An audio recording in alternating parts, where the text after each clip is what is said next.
बिस्मिल्लाहिर्रहमानिर्रहीम। अस्सलाम वालेकुम नाजरीन, आप यूट्यूब चैनल देख रहे हैं, मैं इमरान खान। नाजरीन, तमाम तर कोशिशों के बावजूद पाकिस्तान की सरकार ने, आज़ाद कश्मीर की सरकार ने मिलकर बहुत जोर लगाया कि ये एहतजाज शुरू ना हो पाए। जो पहिया जाम हड़ताल की एक कॉल है जॉइंट अवामी एक्शन कमेटी की, उसके ऊपर लोग ना निकले, लेकिन कामयाबी मिली नहीं।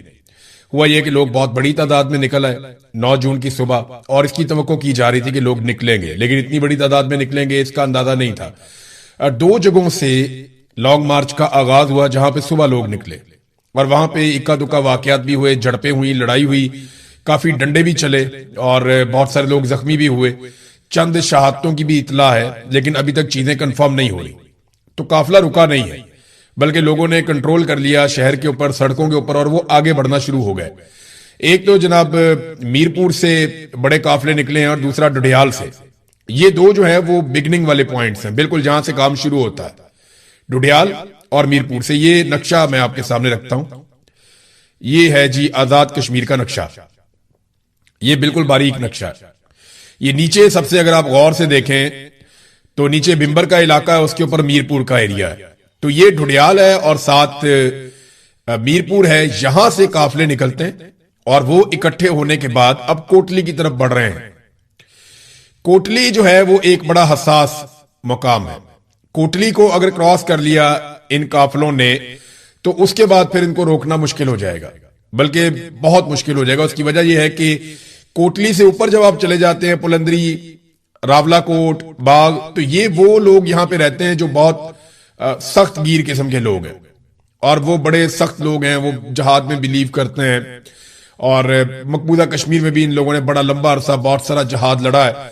तो यहां के लोग जो हैं वो बड़े सख्त तबीयत के हैं, और जो हार्डकोर टीमें हैं जो ज्वाइंट अवामी एक्शन कमेटी से ताल्लुक रखती हैं वो यही की हैं, यानी रावलाकोट के और पुलंदरी के लोग हैं। तो कोटली का एक बड़ा चैलेंज है जिसको इस बहुत बड़े इज्तिमा ने क्रॉस करना है। हजारों की तादाद में इसमें लोग हैं। कई इलाकों में मारपीट जो है वो रिपोर्ट हुई है अभी तक, और कोटली से कुछ इतलात के मुताबिक 3 और कुछ इतलात के मुताबिक 7 अफराद के जाम बहक होने की इतला आई। उसके अलावा कोटली से पता चला है कि 5 सिक्योरिटी एहलकार भी जख्मी हुए हैं और दर्जनों शहरी जख्मी हुए हैं। जबकि कोटली में जो सरकारी अस्पताल है उस पर रेंजर्स ने अपना कंट्रोल कर लिया है। ये जो अस्पताल पे कंट्रोल करने का एक तरीकाकार है, ये इस्लामाबाद पिम्स अस्पताल से दरियाफ्त हुआ था। जब 26 नवंबर 2024 को गोलियां मारी गई पाकिस्तान तहरीक इंसाफ के वर्कर्स को, तो उसके बाद लोग वर्कर्स को उठा के अस्पताल की जाने भागे। तो करीबी अस्पताल जो था वो पिम्स अस्पताल था। तो जैसे ही लोग पिम्स अस्पताल पहुंचते गए तो वहां पे सिक्योरिटी फोर्सेस की गाड़ियां खड़ी थी, वो लोगों को उठा के गाड़ियों में डाल के गिरफ्तार करना शुरू हो गए। तो ये एक तरीकाकार रखा गया था पहले गिरफ्तारियों का। तो आजाद कश्मीर में भी इसी तरीकाकार पे जो कोटली के अंदर अस्पताल है उस पे रेंजर्स ने कंट्रोल किया हुआ है। वहां से जो मकामी इंफॉर्मेशन या रिपोर्ट्स आ रही है उनके मुताबिक वीडियोस बहुत मुश्किल से आ रही हैं, लेकिन बहुत सारी वीडियोस अब मेरे पास मौजूद हैं। पूरा इनबॉक्स भरा हुआ है, बड़े पैमाने पे लोग मैसेजेस कर रहे हैं और वीडियोस भिजवा रहे हैं। कोई ना कोई बंदोबस्त उन्होंने कर रखा है कि इंफॉर्मेशन पहुंच जाए। तो बरतानिया में यहाँ पे इंफॉर्मेशन, मेरे ख्याल में इस्लामाबाद में इंफॉर्मेशन पहुंचे, उससे पहले बरतानिया में इंफॉर्मेशन पहुंच जाती है। और रीजन किया 17 सीटों वालों को पाकिस्तान में लाकर इक़्तिदार में बिठा दिया। अब मैंने आपको जैसे कि पहले वीलॉग में कहा था कि ये होने जा रहा है, तो 9 मई का फैसला फैसलाबाद की अदालत से 180 अफराद लगभग बताए जा रहे हैं जिनको सजा हो गई है। पाकिस्तान तहरीक इंसाफ की जो अपोजिशन लीडर हैं वो तमाम पाकिस्तान से उड़ा दिए गए। यानी पंजाब में अपोजिशन लीडर थोड़े दिन पहले मलिक अहमद खान बच्चड़, उनको सजा दे दी गई, उन्हें फारिग कर दिया गया। अभी उमर अयूब साहब जो कौमी असम्बली में अपोजिशन लीडर है उनको सजा दे दी गई 10 साल की। शिबली फराज जो सेनेट में अपोजिशन लीडर है उन्हें सजा दे दी गई 10 साल की। और जो बोलने बालने वाले MNAs हैं, बहुत सारे ऐसे लोग हैं, उन्हें फारिग किया गया। साहबजादा अहमद रजा साहब का नाम आ रहा है, जरताज गुल वजीर साहब का नाम आ रहा है, और भी नाम है। इसमें जो लोग बच गए वो लोग हैं जिन्होंने या तो प्रेस कॉन्फ्रेंस की थी, इन्होंने पाकिस्तान तहरीक इंसाफ से अपने आप को अलग किया था, या वो लोग हैं जो जिनका मामला बहुत ही ज्यादा जो है वो अदालत के अंदर बिल्कुल ही साबित कुछ भी नहीं कर पाए। अब इसमें जो है वो जज साहब ने खुद लिखा इस फैसले में कि जो स्टार गवाहान है वो झूठे साबित हो गए हैं, क्योंकि इन्होंने कहा कि लाहौर वाली मीटिंग में फवाद चौधरी मौजूद थे, लेकिन फवाद चौधरी ने साबित किया कि वो लाहौर वाली मीटिंग में नहीं थे, लिहाजा फवाद चौधरी साहब बाइज्जत बरी हो गए। اب انہی جھوٹے گواہوں کی گواہیوں کے اوپر، یعنی پہلے عدالت کہتی ہے کہ یہ گواہ جھوٹے ہیں، انہوں نے جھوٹ بولا ہوا ہے، اب انہی جھوٹے گواہوں کی گواہی کی بنیاد کے اوپر سزا سنا دی گئی پاکستان تحریک انصاف کے پارلیمنٹیرینز کو۔ یعنی ایک طرف کہتے ہیں گواہ جھوٹے ہیں، عدالت کا فیصلہ کر رہا ہے کہ جھوٹے ثابت ہو گئے، انہوں نے وہ کام جو یہ کہہ رہے ہیں، جس طرح سے یہ کہہ رہے ہیں اس طرح نہیں ہوا اور ثابت نہیں ہو رہی ان کی گواہی۔ اب جن کی گواہی جھوٹی ثابت ہو رہی ہے، یہ کیسے ممکن ہے کہ انہی کی گواہی کے اوپر باقی لوگوں کو سزا دے دی جائے؟ لیکن یہ پاکستان ہے، یہاں پہ سزا دی جائے گی۔ ایک گواہ نے یہاں تک کہا کہ جناب جو 10 مئی کو ہے وہ خیال کاسترو صاحب یہ آئی ایس آئی کے دفتر پہ حملہ کر رہے تھے فیصل آباد میں، یعنی فیصل آباد میں جو آئی ایس آئی کا دفتر ہے وہاں پہ خیال کاسترو جو پاکستان تحریک انصاف کے ایک رہنما ہے، وہ کہتے ہیں جی انہوں نے حملہ کیا تھا آئی ایس آئی کے دفتر پہ۔ اب گواہ کی گواہی اس طرح غلط ثابت ہو گئی کہ اس دن خیال کاسترو فیصل آباد جیل کے اندر بند تھے، یعنی ایک بندہ فیصل آباد کی جیل کے اندر بند ہے لیکن گواہ نے کہہ دیا جی یہ تو حملہ کر رہا تھا آئی ایس آئی کے دفتر پہ۔ تو اس قسم کے یہ گواہ تھے، سٹار گواہان، کبھی یہ میز کے نیچے چھپ جاتے ہیں، کبھی صوفے کے نیچے چھپ جاتے ہیں، اور یہ جو گواہیاں ہیں یہ ایک تو 4 مئی کے حوالے سے ہیں، دوسری 7 مئی کے حوالے سے ہے کہ 4 مئی کو کچھ ہوا، چکری میں کوئی میٹنگ ہوئی عمران خان صاحب کی زیر صدارت، اس کو یہ کلیم کیا جاتا ہے، اور دوسرا کیا جاتا ہے 7 مئی کو ایک اور میٹنگ ہوئی، حالانکہ گواہ چھٹی پہ لیکن اس کے باوجود اس کی گواہی مانی جا رہی ہے۔ ایک شہر میں گواہ کوئی اور تعداد بتاتا ہے، دوسرے شہر میں کوئی اور تعداد بتاتا ہے، تیسرے شہر میں گواہی دینے کے لیے جاتا ہے تو اسی وقوع کی کوئی اور تعداد بتاتا ہے۔ عجیب و غریبی صورتحال ہے پاکستان میں، لیکن ان گواہیوں کی بنیاد کے اوپر اتنے خراب اور اتنے فارغ قسم کے معاملات کے اوپر ججز سزائیں سنا رہے ہیں۔ یہ بہت انٹرسٹنگ ہے اور یہ ہم نے پہلی دفعہ پاکستان کی تاریخ میں دیکھا ہے۔ یہ ججز تاریخ میں نام روشن کر رہے ہیں۔ پاکستان تحریک انصاف کا رد عمل میں آپ کے سامنے رکھتا ہوں۔ تحریک انصاف نے اس کے اوپر سخت رد عمل دیا ہے۔ فیصل آباد کی استداد دہشت گردی کی عدالت کی جانب سے قائد حزب اختلاف قومی اسمبلی عمر ایوب خان اور قائد حزب اختلاف یعنی opposition leader Shibli Faraz Saint کے اندر، اور سنی اتحاد کونسل کے چیئرمین صاحبزادہ حامد رضا، قومی اسمبلی میں پارلیمانی لیڈر زرتاج گل وزیر، یعنی سارے جو نام کہیں نہ کوئی نہ کوئی کام کر رہے تھے سارے اڑا دیے پکڑ کے، اور دیگر کارکنوں کو 9 مئی کے جھوٹے من گھڑت اور سیاسی انتقام پر مبنی مقدمات میں سزائیں دینے کے فیصلے پر رد عمل آیا پاکستان تحریک انصاف کا۔ تحریک انصاف یہ جو سزائیں دی گئی ہیں ان معاملات میں شدید الفاظ میں مذمت کرتی ہے۔ مجموعی طور پر ہمارے 6 ممبران قومی اسمبلی، 3 ممبران پنجاب اسمبلی اور 1 سینیٹر کو سزا ہوئی ہے۔ اگر آپ ٹوٹل ملا لیں جو اب تک ہوئی ہیں 9 مئی کے اندر سزائیں، تو یہ ہو چکی ہے کچھ 14 لوگ ان کے پارلیمنٹیرین اب تک سزا میں فارغ ہوئے ہیں۔ 14 پارلیمنٹیرینز کو اب تک سزا دی گئی ہے موجودہ نظام کی جانب سے، اور لگاتار کوشش کی جا رہی ہے کہ پاکستان تحریک انصاف کو کچلا جائے۔ یہ فیصلہ نہ صرف آئین اور قانون کی سرین خلاف ورزی ہے بلکہ انصاف کے چہرے پر ایک اور سیاہ دھبا ہے۔ ریاستی نظام کے اشارے پر یوں عدلیہ کا تسلسل کے ساتھ ربڑ سٹمپ بن جانا اور بغیر کسی شفاف ٹرائل، ثبوت، گواہوں پر جرح یا دفاع کے حق کے لیے محض سیاسی دباؤ پر یک کے بعد دیگرے ایسے سنگین فیصلے سنانا ایک خطرناک رجحان ہے جو عدالتی نظام کی ساکھ کو مکمل طور پر زمین بوس کر رہا ہے۔ پاکستان کی عدالتی تاریخ میں پہلی مرتبہ ایسا افسوسناک اور شرمناک واقعہ پیش آیا کہ دونوں ایوانوں کے قائد حزب اختلاف کو صرف اس بنیاد پر سزائیں دی گئی کہ وہ عمران خان کے سیاسی بیانیے، عوامی نمائندگی اور آئینی جدوجہد کے وفادار ساتھی ہیں۔ ان فیصلوں کا مقصد کوئی قانونی انصاف نہیں ہے بلکہ 5 اگست کے عوامی احتجاج کو روکنے کی منظم کوشش ہے۔ اور یہ کہہ رہے ہیں جی یہ فیصلے اس لیے آ رہے ہیں کہ 5 اگست کو، مجھے نہیں لگتا کہ 5 اگست کے لیے آ رہے ہیں۔ 5 اگست کو ایسا نہیں ہے کہ کوئی بہت مجھے ابھی تک تو دکھائی نہیں دے رہا ہے، احتجاج تو ہو رہا ہے، لوگ اکٹھے ہو رہے ہیں، لیکن اصل جو مسئلہ ہے وہ باجوڑ میں ہے۔ اصل مسئلہ جو ہے وہ خیبر پختونخوا کے قبائلی علاقوں میں آپریشنز کا ہے۔ یہ مجھے دکھائی نہیں دے رہا کہ جو بہت بڑا احتجاج ہے۔ ہاں یہ ضرور ہے عمران خان نے ٹیسٹ میچ شروع کیا ہے اور عمران خان ان کو سکھ کا سانس نہیں لینے دے گا۔ وہ عوام کے ساتھ مل کر کوئی نہ کوئی ایکٹیویٹی، کوئی نہ کوئی چیز عمران خان صاحب کرتے رہیں گے، اور اس ایکٹیویٹی کے بعد پاکستان کے جو حکمران ہیں ان کے لیے ناک میں دم ہوتا رہے گا، اور یہ وہ عمران خان صاحب تب تک کرتے رہیں گے جب تک کہ انہیں انصاف مل نہیں جاتا یا جب تک وہ اس لڑائی میں جیت نہیں جاتے۔ سمپل ایک بات ہے، عمران خان صاحب اپنے منہ سے کہتے ہیں، اور اگر وہ اپنے منہ سے کہتے ہیں تو وہ کر کے بھی دکھا دیتے ہیں۔ عمران خان صاحب نے کہا کہ ہارتا وہ ہے جو ہار مان لیتا ہے، تو ہار تو عمران خان نے ماننی نہیں ہے کسی صورت۔ وہ یہ کہتے ہیں میں تو ہار نہیں مانوں گا، اور اگر وہ ہار نہیں مان رہا تو اس کا سادہ مطلب یہ ہے کہ وہ اس لڑائی کو لڑتا رہے گا اور اندر بیٹھ کے لڑے گا، اپنے طریقے سے لڑے گا، کبھی کچھ کرے گا، لیکن عمران خان ہار نہیں مانے گا اس سسٹم کے سامنے، اور یہ اب بظاہر دکھائی دے رہا ہے، اور اسی لیے سسٹم بہت اتاولا ہے جلد از جلد بہت ساری چیزیں کرنے میں۔ अच्छा, एक फैसला और भी आया। पीटीआई ये कहती है कि हमने ये वादे कर दिया है, और हम ये वादे करते हैं, बैरिस्टर गौर ने भी कहा, बाकी लोगों ने भी कहा, उमर अयूब साहब काफी दिनों से बहुत अग्रेसिव टोन के अंदर हैं और वो इस तरह बातें कर रहे हैं। शिबली फराज साहब जो है, जिन्होंने थोड़े दिन पहले मिर्जा अफरीदी साहब को सेनेटर बनवाया, आज खुद सेनेटरशिप से फारिग हो गए हैं। लेकिन याद रखिएगा, मिर्जा अफरीदी फारिग नहीं होंगे सेनेटरशिप से, क्योंकि वो बहुत अच्छे इंसान हैं, उनके बड़े अच्छे ताल्लुकात हैं, वो बड़े जबरदस्त आदमी है, वो कभी फारिग नहीं होंगे सेनेट की निश्चित से। बाकी सारे भी फारिग हो जाए ना, वो क्या कहते हैं, सुनिया हो जाए गलियां तो मिर्जा यार फिरे, ये वो वाला मिर्जा है ये नहीं फारिग होता, बाकी सारे फारिग हो जाएंगे। और जनाब पीटीआई कह रही है जी इमरान खान का विजन हमारे दिलों में जिंदा है, और जितना मर्जी अदलिया हम पे बोझ डाले, अदलिया अब खुद इस फस्ताई निजाम का हिस्सा बन चुकी है, और हम अवाम से मुखातिब हैं कि वो सच और इंसाफ के इस काफिले में इमरान खान का साथ दे। आजादी इतनी करीब आती जा रही है जितना जुल्म बढ़ता जा रहा है, ये पाकिस्तान तहरीक इंसाफ ने कहा। दूसरा फैसला पाकिस्तान तहरीक इंसाफ के लिए 31 जुलाई के आज के दिन ही एक और आ गया। ये जो एक और फैसला है, ये भी बड़ा इंपॉर्टेंट है। तहरीक इंसाफ के रहनुमाओं और कारकुनों के रावलपिंडी की इंसदादे दहशतगर्दी की अदालत ने आला क़यादत के खिलाफ सियासी बुनियादों पर बड़ी तादाद में नाकाबिले जमानत वारंट गिरफ्तारी जारी कर दिए हैं, और ये 26 नवंबर के हवाले से हैं। यानी 9 मई को बंदे किसके मरे? पाकिस्तान तहरीक इंसाफ के मरे, और मुकदमे किन पे हुए? पाकिस्तान तहरीक इंसाफ पे हुए। और अब नाअहलियां किन की हो रही है? पाकिस्तान तहरीक इंसाफ की हो रही है। दोबारा इलेक्शन के अंदर कौन जीतेगा? तहरीक इंसाफ तो नहीं जीतेगी, जाली फॉर्म 47 जारी किए जाएंगे, और उसके लिए लोग धड़ाधड़ पैसा लगा रहे हैं, जनाब हमें बना दे एमएनए, हमें बना दे एमपीए, हमें बड़ा शौक है। बहुत सारे सरमायाकार इस खेल के अंदर उतर जाएंगे। आने वाले दिनों में आप तमाशा देखेंगे, आपको बड़ा मजा आएगा। पाकिस्तान का निजाम मजीद नंगा होगा।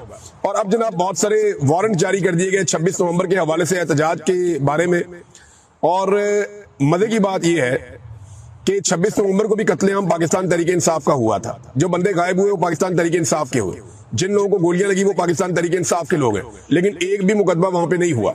जो एहतजाज करने वाले पुरअमन मुजाहिरीन थे, इससे पहले बहुत लोग आए, इससे पहले बेशुमार लोग आते रहे। पीएमएलएन आती रही है, पीपल्स पार्टी आती रही है, जमात इस्लामी आती रही है, फजल रहमान साहब आते रहे, इमरान खान साहब के दौर में सारे आए हैं, और इमरान खान साहब ने उनको बैठने दिया, आके एहतजाज करने दिया।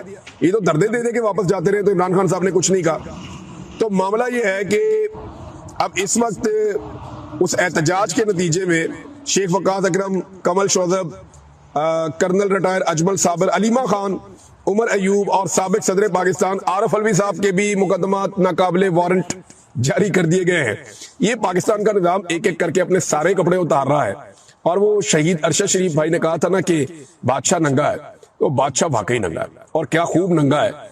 अब हर तरफ से नंगा दिखाई दे रहा है, और पाकिस्तानी कौम के सामने उसके कपड़े पड़े हुए हैं, और बादशाह नंगा फिर रहा है, और उसका नंगापन नजर भी आ रहा है। लेकिन वो बज़िद है कि उसने ऐसे ही फिरना है, और उसे कोई नंगा ना कहे। जो उसे नंगा कहेगा वो उसे नंगा करके मारेगा, या उसे अगवा कर लेगा, जबरी तौर पे लापता कर देगा, या उसके साथ कोई और ज्यादती की जाएगी, उसका कारोबार तबाह कर दिया जाएगा, या अल्टीमेटली उसको अपना देश छोड़कर भागना पड़ेगा। ये नाज़रीन सूरत हाल है।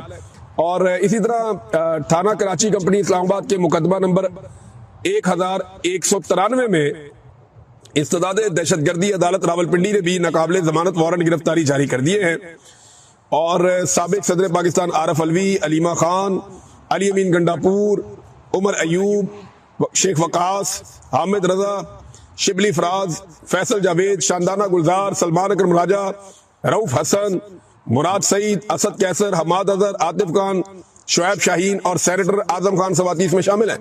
अच्छा, मुझे हैरत हो रही है, इसमें उस दिन तो बड़ा क्लेम किया था शेर अफजल मरवत साहब ने कि उन्होंने बड़ी कार्रवाई की और बड़ा काम किया, तो इस्लामाबाद होने वाले मुकदमात में उनका नाम नहीं है अनफॉर्चुनेटली। देखिए, पाकिस्तान तहरीक इंसाफ से और इमरान खान से जो भी दूर हो जाता है ना, उसकी बचत हो जाती है। इन मुकदमात का हासिल उसूल ये है कि जो इमरान खान के साथ होगा उसके ऊपर जनाब मुकदमा होगा, जो इमरान खान के साथ खड़ा होगा उसके खिलाफ फैसला भी होगा, उसको दीवार से भी लगाया जाएगा, उसका कारोबार भी तबाह, उसकी जिंदगी भी तबाह, उसकी फैमिली लाइफ भी तबाह, और उसको हर लिहाज से ये रियासती इदारे कुचलेंगे।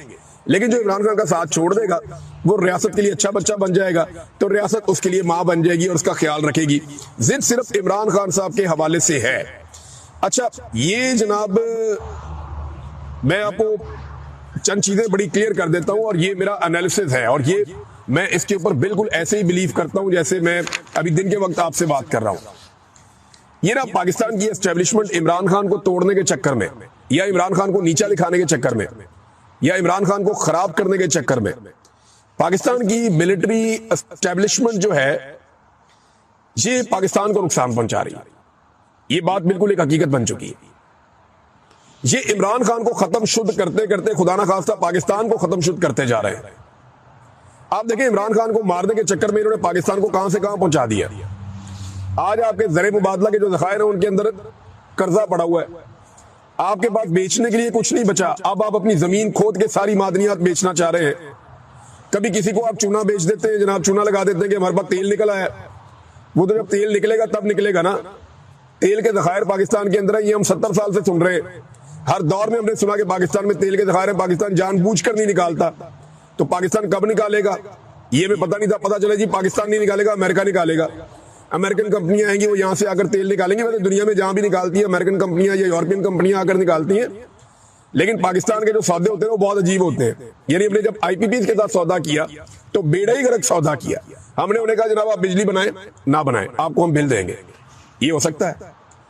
यानी कोई एक अनपढ़ तरीन आदमी होगा ना, जो कभी स्कूल में नहीं गया होगा, उसको भी आप कहेंगे ना यार एक सौदा कर लेते, तूने पूरा साल मुझे 1 किलो आटे के रोजाना पैसे देने, क्योंकि तेरे घर में 1 किलो आटा पकता है। लेकिन जिस दिन तुम कहीं गांव जाओगे, कहीं और जाओगे, खाना नहीं पकाओगे या चावल पकाओगे या कुछ और करोगे, उस दिन भी हम तुमसे 1 किलो आटे के पैसे लेंगे। वो आदमी जूता उतार के मारेगा कि भाई ये कौन सा मुआहदा मेरे साथ तुम कर रहे हो। अब ये इस किस्म के मुआहदे किए हुए हैं। पाकिस्तानी 1 यूनिट इस्तेमाल करते हैं, 3 यूनिट के पैसे देते हैं। और ये पाकिस्तान के साथ किसने किया? जरदारी और शरीफों के इकट्ठ ने। कुछ रेंटल पावर लेकर आ गए थे उस दौर में, जरदारी साहब के दौर में, और रही सही कसर जो है वो दबा के पूरी की है दोनों भाइयों ने। शहबाज शरीफ ने और नवाज शरीफ ने इतनी बिजली बनाई जो हम इस्तेमाल ही नहीं कर सकते। हमारी जो इस्तेमाल करने की कैपेसिटी है उससे दुगनी से ज्यादा बिजली इन्होंने बनाई, फिर भी लोड शेडिंग करते हैं। फिर बिजली महंगी इतनी कर दी कि आम आदमी पहुंच से बाहर हो गई। और अब तो लोग खुदकुशियां कर रहे हैं बिजली के बिलों की वजह से। ये हकीकत है और ये खबरें आप रोजाना की बुनियादों पर सुनते हैं। इन्होंने इमरान खान को खत्म शुद्ध करने की ख्वाहिश में पाकिस्तान को खुदा न खास्ता खत्म शुद्ध करना शुरू कर दिया। आधे पाकिस्तानी लगभग जो है वो गुर्बत की लकीर से नीचे जा रहे हैं। ये किसने किया? ये इन्होंने किया, मिलिट्री एस्टेब्लिशमेंट ने। और किसने किया? किसान बर्बाद कर दिया, मजदूर बर्बाद कर दिया, मेहनत कश को रोल के रख दिया, तनख्वाहदार तबके का जीना हराम कर दिया। छोटे ताजिर, आप किसी से भी बात कर लें पाकिस्तान से, रोजाना लोग मुझे मैसेज करते हैं कि सर कारोबार चल ही नहीं रहा। कोई छोटा से छोटा मैन्युफैक्चरर जो है ना वो कह रहा है कारोबार नहीं चल रहा। जो लोग प्रॉपर्टी का काम करते थे उनसे बात करते हो, कहते हैं सर घर बना ही नहीं सकते हम। मटेरियल वालों से बात करते हैं, वो कहते हैं जी कोई खरीदता ही नहीं है। सारे के सारे डेवलपमेंट के प्रोजेक्ट जो अवामी सतह पे होते थे वो सब रुक गए। कोई बंदा काम करने के लिए तैयार नहीं है, कोई बंदा पैसा लगाने के लिए तैयार नहीं है। और ये सब कुछ इमरान खान को तबाह करने के लिए हो रहा है। लेकिन इसमें बदकिस्मती से पाकिस्तान की तबाही लिखी जा रही है। मईशत का भट्टा इन्होंने बैठा दिया है और आम आदमी की मईशत को मुकम्मल तौर पे तबाह कर दिया है। और रोजाना की बुनियाद पे आकर खड़े होकर दावे कर देते हैं मईशत ठीक है, इनके पास आखिरी चीज जो बची है ना बेचने के लिए, अब ये पाकिस्तान के वसाइल बेच देंगे। पाकिस्तान के पास अरबों डॉलर के ज़खायर मौजूद हैं कीमती पत्थरों के। मैं एक कंप्रीहेंसिव रिपोर्ट तैयार कर रहा हूं और पूरी तहकीकात कर रहा हूं रेयर अर्थ मिनरल्स के हवाले से कि वो क्या है और अमेरिका को क्यों चाहिए और वो फ्यूचर में किन चीजों में इस्तेमाल होंगे। इसके बारे में मालूमात बहुत कम दस्तयाब है। मैंने कुछ बड़े जो अहम लोग हैं जो इसके बारे में जानते हैं, जो साइंस को समझते हैं, उनसे भी राब्ता किया है कि आप मुझे बताएं। बहुत जल्दी इंशाअल्लाह मुझे उम्मीद है कि अगले चंद दिनों में या 1-2 हफ्तों में इसके ऊपर हम अपनी एक तहकीक मुकम्मल करेंगे और चीजें आपके साथ शेयर करेंगे। हो सकता है चंद दिन ही लगे क्योंकि कुछ मालूमात मुझे आई है, मैंने भी उनको पढ़ना है। जैसे ही मैं किसी मुकाम पे पहुंचता हूं तो फिर ये मामला शुरू करते हैं। मुझे उम्मीद है कि जल्दी मैं आपको बता पाऊंगा कि रेयर अर्थ मिनरल हैं क्या, ये कहां पे हैं, ये अमेरिका को क्यों चाहिए, वो क्यों इतना डेस्परेट है। यानी वो पाकिस्तान जिसके बारे में अमेरिका की राय कुछ और होती थी और वो इंडिया जिसके बारे में अमेरिका की राय कुछ। हमने ऐसा क्या किया कि एकदम हम सबसे अच्छे हो गए? हमने तो ऐसा कुछ नहीं किया। यानी पाकिस्तान ने अभी बहुत सारी चीजें जिनके सवालों के जवाब आएंगे आने वाले दिनों में। आप सिर्फ तमाशा देखें, मैं आपको बताता हूं। लेकिन एक बात नाज़रीन याद रखिएगा, ये निजाम समझता है कि ऐसे ही इमरान खान को शिकस्त दे देगा। नहीं, इमरान खान की मकबूलियत में हर जुल्म के बाद मैंने देखा कि इजाफा हुआ है। इस जुल्म के बाद अब इमरान खान की मकबूलियत में दोबारा इजाफा होगा। ये निजाम समझता है कि इस तरह की चीजें करके ये अवाम को कमजोर कर देगा, मायूस कर देगा। मैं पाकिस्तानी लोगों को पाकिस्तान की एस्टेब्लिशमेंट से शायद ज्यादा जानता हूं। मैं उनके साथ रोजाना उठता बैठता रहा हूं। मैंने अपनी पूरी जिंदगी पाकिस्तानियों के बीच में, जंगलों के अंदर, शहरों के अंदर, देहात के अंदर लोगों से इंटरेक्शन करते हुए गुजारी है। और जितने लोग पाकिस्तानियों को जानते हैं वो ये जानते हैं कि ये कौम हार मानने वाली नहीं है। یہ لوگ ان کا ناطقہ بند کر دیں گے، ان کی طبیعت صاف کر دیں گے پاکستان کی اسٹیبلشمنٹ کی، جو یہ چاہتے ہیں